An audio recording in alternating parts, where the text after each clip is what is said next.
I was savoring my coffee break at the small cafe across from my office when my phone rang. Mom's name lit up the screen, and I nearly choked on my latte. We hadn't spoken in months, which wasn't unusual. We'd never had a close relationship. Kelly. Hello, dear. Her voice came through unnaturally gentle. Hi, Mom. I stirred my coffee nervously. This is unexpected. I just wanted to check in on you after the divorce. It must have been tough. I sighed, feeling the familiar ache in my chest. Only 2 weeks had passed since I finalized my divorce from Mark after discovering him in bed with his coworker. The memory still stung. Yeah, it's been rough, I admitted. But I'm managing. At least I got to keep the house. Mark didn't. Fight me on it. I think his guilt worked in my favor. Listen, Mom interrupted before I could continue. Your father and I miss you terribly. Why don't you come over for dinner this Saturday? It's been too long since we've had a family meal. The invitation took me by surprise.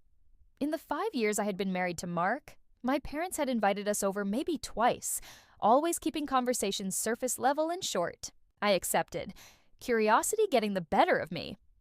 After hanging up, I sat there puzzled. My parents had never been the warm, inviting type.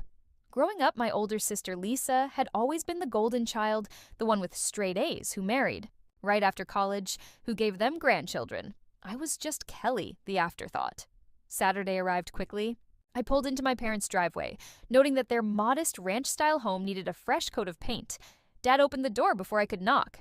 Kelly, come in. Come in, he said with unusual enthusiasm, pulling me into an awkward hug. Mom appeared from the kitchen, wiping her hands on her apron. You're right on time. Dinner's almost ready.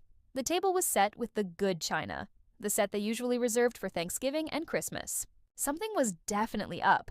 As we ate, they bombarded me with questions. So, how's work going at the marketing firm? Dad asked. Fine. I'm up for a promotion next month, I replied, cutting into my chicken. And what do you do in your free time now? Mom chimed in. Any new hobbies? I shrugged. Not really, just been focused on getting through each day. The divorce took a lot out of me.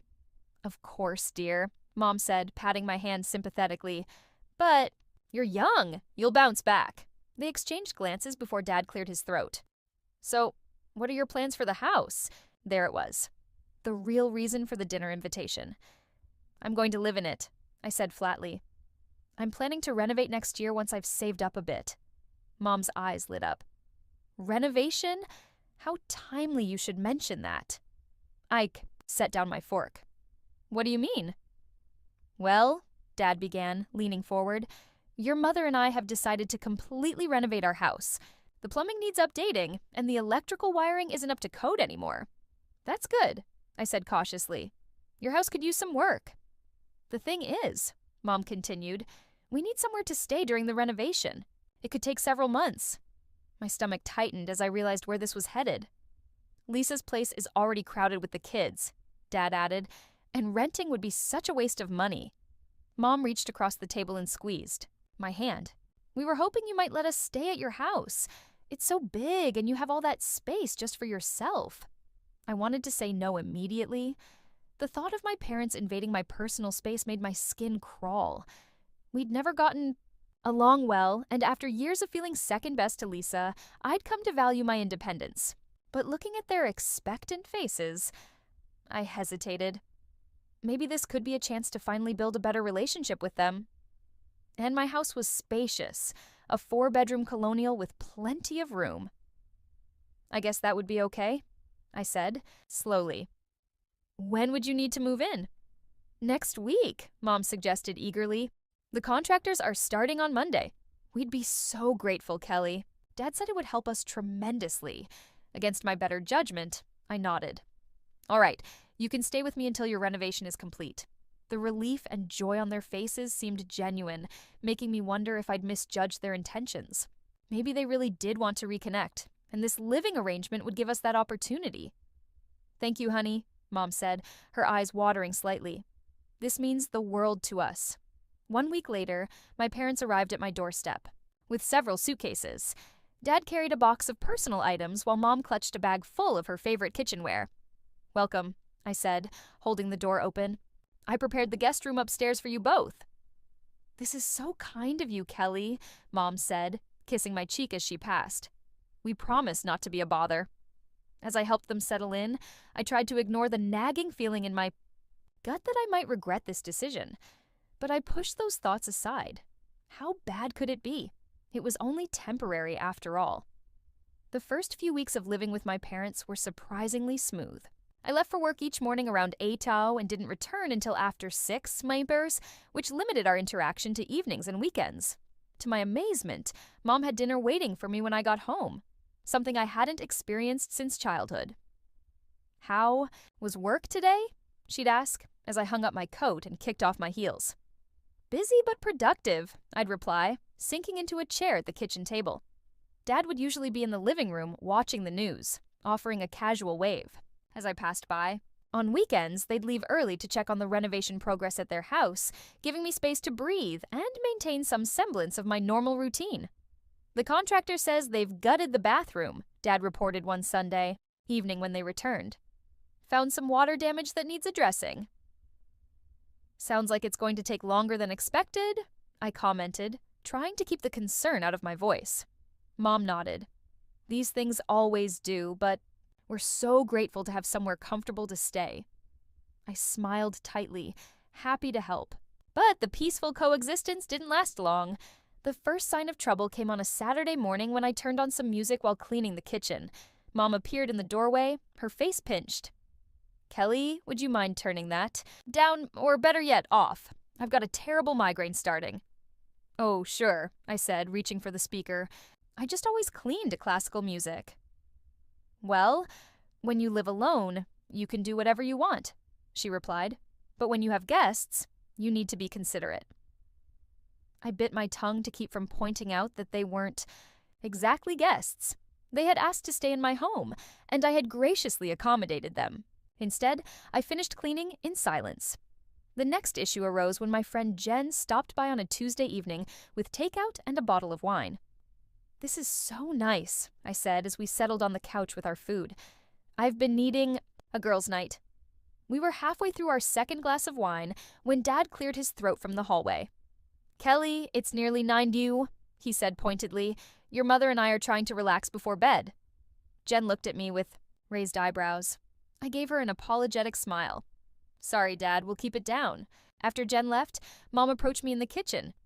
"Honey, we're not trying to be difficult, but having visitors after 6 in the evening is disruptive. We're old, and we need our quiet time." "I understand," I said, though I didn't. "I'll tell my friends not to come over for a while." The restrictions continued to pile up. They complained about the groceries I bought. "Why waste money on organic?" they said. They remarked on the hardness of their mattress. We're both having back pain, and even how I loaded the dishwasher. That's not how you arrange the plates. Each day, I felt more like a stranger in my own home.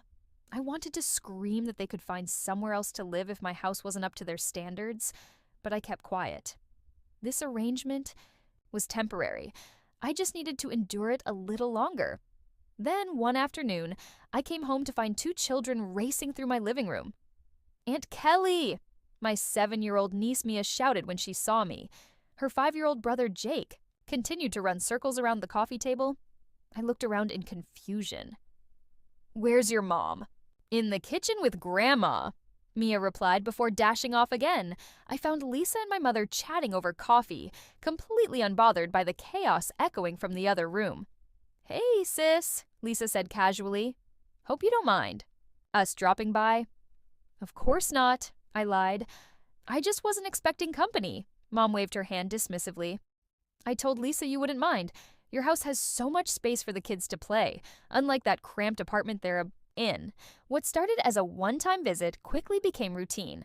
Soon, my parents were picking up Mia and Jake from school and bringing them to my house until Lisa could collect them after work, often as late as 9 or 10 at night.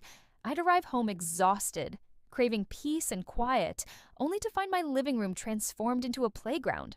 Toys scattered everywhere, sticky fingerprints on my furniture, and my parents making no effort to control their grandchildren's behavior. "They're just being kids," Mom would say when I suggested they might tone it down. Children need to express themselves. Weekends became even worse. Lisa, her husband Tom, and the kids would spend entire days at my house. The adults would chat while the children ran wild, and I'd retreat to my bedroom, feeling like an unwelcome intruder in my own home. One evening, after Lisa finally took her children home, I approached my parents in the living room. "I know, you enjoy seeing the kids," I began carefully, "but I need some downtime after work. Maybe they could visit less often." Dad looked up from his newspaper with a frown. "They're family, Kelly. Family should always be welcome." "I'm not saying they aren't welcome," I clarified. "I'm just asking for some boundaries." Mom exchanged a look with Dad. "We'll see what we can do." But nothing changed. If anything, the visits increased, and I found myself dreading the drive home each day. I consoled myself with the thought that my parents' renovation would eventually be completed and life would return to normal. Then came the Saturday that changed everything. Mom announced she was hosting a family dinner at my house. Lisa, Tom, and the kids arrived at 5, and we all gathered around my dining table. Throughout the meal, I noticed my parents and Lisa exchanging meaningful glances. The atmosphere felt charged, like they were all in on some secret I wasn't privy to. As we finished dessert, Dad cleared his throat. "Kelly, we need to have a serious conversation with you." I set down my fork, anxiety bubbling in my stomach. "It's about Lisa and her family," Mom began. "They're facing some financial difficulties right now. The rent on their apartment keeps increasing. It's becoming unsustainable for them." I could see where this was heading, but I desperately hoped I was wrong. "We were thinking," Mom said, reaching across to pat my hand, "that since you have all the space, maybe Lisa and her family could move in temporarily, just until they get back on their feet." My mouth fell open as I stared at my parents and sister. I looked at Lisa, who was giving me what I assumed was supposed to be a helpless, pleading look, the same look she'd used our entire childhood to get her way. "No," I said flatly. "Absolutely not." The table fell silent. 4 pairs of eyes stared at me in disbelief, as if my refusal was completely unexpected. Lisa was the first to break the silence. "What do you mean, no?" Her voice rose sharply. "You live here all alone, Kelly. This house is way too big for just one person." "It's my house," I replied, feeling my temper rising. "I get to decide who lives in it." "But we're family," Mom said, her eyes wide with shock. "We support each other." "I have supported you," I countered. "I've let you and Dad stay here rent-free for weeks. I've allowed my house to become a daycare center for Mia and Jake. I put up with having my life completely disrupted." Mom's hand flew to her chest, her face contorting into an expression of wounded dignity. "I never thought my own daughter would throw our living situation in our faces like this." "That's not what I'm doing," I said, trying to keep my voice steady. "I'm simply establishing a boundary." "Boundaries?" Lisa scoffed. "That's just selfish talk.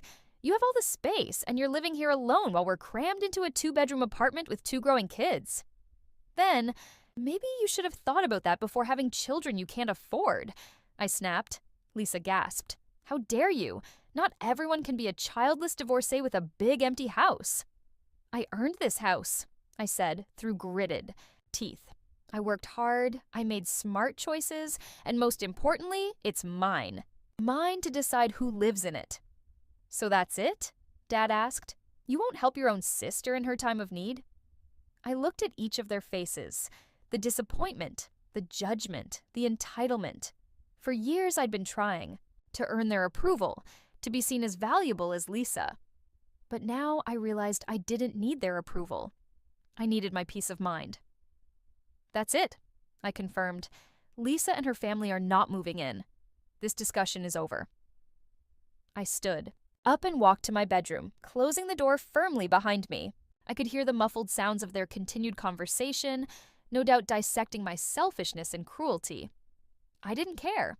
For the first time in weeks, I felt like I'd stood up for myself. The next morning, I woke to a silent house. When I went to the kitchen, neither of my parents acknowledged my presence. Mom, who had been making me breakfast since they moved in, was sipping her coffee and pointedly reading a magazine. Dad was busy with his crossword puzzle. "Good morning," I tried. Silence. Fine. If they wanted to act like children, that was their choice. I made my own breakfast and headed to work. That evening I returned to find no dinner waiting. The pattern continued for days. My parents moved through the house like ghosts, speaking to each other but never to me. Lisa stopped bringing the kids over, which was the one silver lining to the whole situation. A week into this silent treatment, I was actually starting to enjoy the peace. If this was their idea of punishment, they had seriously miscalculated. I'd lived alone for weeks after Mark moved out and had grown to appreciate the solitude. Friday morning, I left for work as usual. The day was busy, with back-to-back meetings keeping me at the office later than planned. When I finally pulled into my driveway around 7:30 p.m., I was looking forward to a quiet evening with a glass of wine and maybe a movie. I inserted my key into the front door lock, but it wouldn't turn. Thinking I'd mixed up my keys, I tried again. Nothing. "What the hell?" I muttered, trying a third time before the realization hit me. The locks had been changed. I rang the doorbell, then knocked loudly. After a minute, I saw my mother's face peek through the side window. She opened the door just enough for the security chain to pull taut. "Yes?" she said, as if I were a stranger. "Mom, what's going on? My key doesn't work." "Oh, that," she said casually. "We had the locks changed today." My jaw dropped. "You changed the locks to my house without telling me?" Dad appeared behind her. "We've been thinking, Kelly, you really don't need all this space. And Lisa's family is struggling. It makes more sense for them to live here." "Are you insane?" I spluttered. "You can't just take over my house." "We're not taking it over," Mom corrected. "We're just making better use of the space. Lisa and her family will be moving in next month." I stood there, dumbfounded by their audacity. "Let me in right now. This is illegal." "It's a family matter," Dad said dismissively. "You have plenty of money. You can find somewhere else to live." "Do you really think I won't call the police?" I threatened.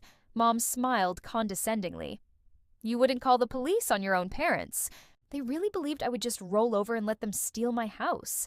The house I'd fought for in the divorce. The house I'd been paying the mortgage on for years. I'll be spending the night at a hotel," I said, my voice eerily calm despite the rage boiling inside me. "We can discuss this tomorrow when I've had time to think." Relief flooded my mother's face. "That's a very mature decision, Kelly. I knew you'd come around." As I walked back to my car, I heard the door close behind me. They thought they'd won. They thought I was giving up. They couldn't have been more wrong. I drove to the nearest hotel, checked in, and immediately called James Brennan, the lawyer who had handled my divorce. His voicemail picked up, and I left an urgent message explaining the situation. While waiting for his call back, I paced the hotel room, alternating between disbelief and fury. How could my own parents do this to me? Did they really think they could get away with it? My phone rang just as I was considering calling the police directly. "Kelly, it's James. I got your message. Are you okay?" "Not really," I admitted. "My parents have illegally taken over my house. They changed the locks while I was at work and won't let me in." "That's absolutely illegal," James confirmed. "They have no right to do that, regardless of how long they've been staying with you. You're well within your rights to call the police." "That's what I thought," I said, feeling vindicated. But a part of me worried I was overreacting. "You're not," he assured me. "This is criminal trespass and possibly burglary, depending on your state laws. Call the police, file a report, and if you need me to represent you legally afterward, I'm here."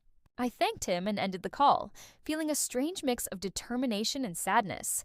I never imagined I'd have to involve law enforcement in a dispute with my own family, but they had crossed a line that couldn't be uncrossed.